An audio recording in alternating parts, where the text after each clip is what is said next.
So how's it been so far? You're into the second third of spring ball. Yeah, I think it's been good. We're low bodies right now. We only got 10 guys that are actively working right now, and so it's providing particularly those young guys a ton of reps.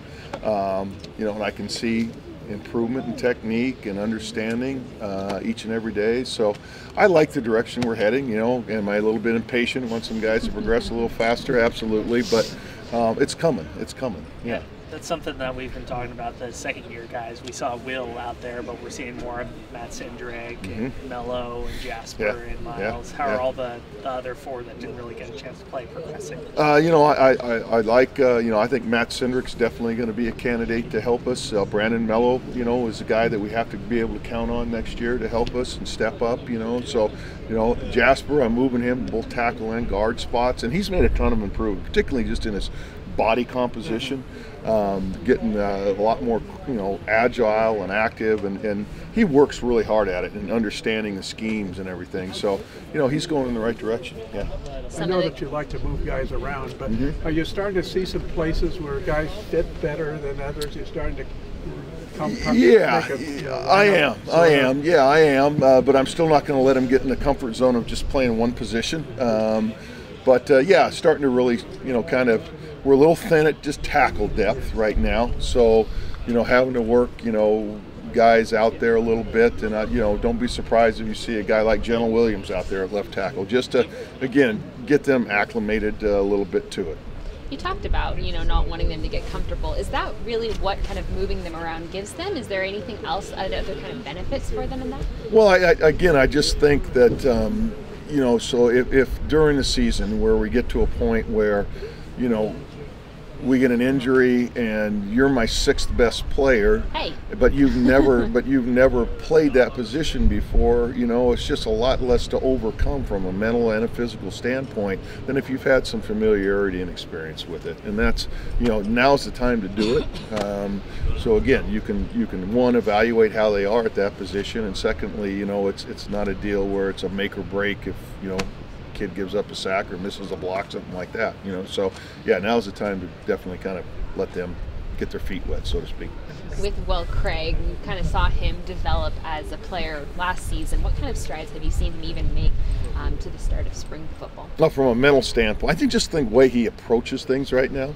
Last year coming in as a true freshman, I don't think really, there's not many true freshmen that I think totally grasp what it's going to take from just a commitment level, a preparation level, and I saw that with him. Now by mid-season, that had changed, but coming in now, he's carrying himself like an experienced player, which is what you want to see out of a guy. So we'll continue to develop him physically. That's my biggest challenge for him, is just continue to develop physically, stronger, bigger. The athleticism's there, and the knowledge base, I think, is there.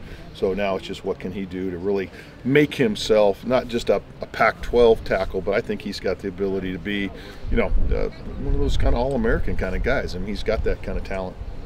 What have you seen from Putasi? You've played him at left tackle. He played him at right guard. Yeah.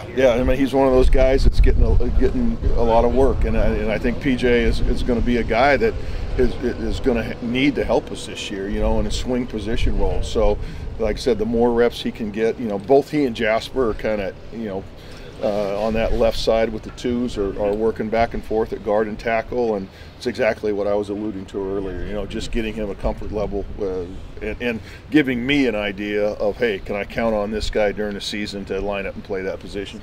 You had Braden Rome here last week during practice. How was it just seeing him, and Good. What can he contribute to that tackle position? Good. Well, we'll wait and see. I don't want to put anything on a young kid coming in, but I'm excited about the group coming in, and hopefully we'll have, one, two, maybe all three of those kids be able to help us. We'll see. It'll just be nice to get those kids here and see how they develop, and at some point in time that one or all of them might be able to help us during the season. Coach Regal said he's been getting some of those workout videos from Braden. Have you been the recipient of some of those text messages too? Yeah. Braden's working his tail off, and all those kids are. Brian Driscoll's working his tail off, and it's a good group of guys. I'm really excited about the three kids that are coming in. Yeah, you talk about Driscoll, he came from a lot of an option offense, I want to say. Yeah, kind of a wing tee, yeah. How's his adjustment going to be from going into that, from that to passing? Yeah, I'm sure some of the the pass pro stuff will be there, but I think I'm convinced he's athletic enough to handle that, and that's just going to be, like I said, just technique and learn it. But from an athletic standpoint, I think that there won't be any issues. Hopefully.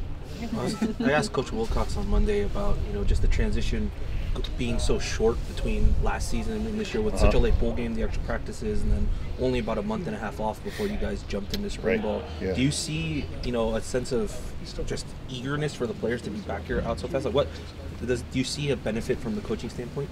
I think it can go both ways. I mean, you've got some kids that are still healing up from postseason, surgeries or rehab, whatever it might be. So from that standpoint, not having them, that's a bit of a drawback. But I think where it's really going to pay off is having a much longer uninterrupted lifting schedule for these guys from the time we break. We'll break at the end of this month, and once they get back from spring break, it's going to be one long uninterrupted schedule for them clear into fall camp. So I really, we're all counting on that to be a huge benefit down the road. But yeah, I think they're just as enthusiastic as we were coming out in April. So weather would be better. I was going to say, I can see my breath right now. It's good. Yeah. You guys good? All right. Thanks, guys. Thanks, Coach.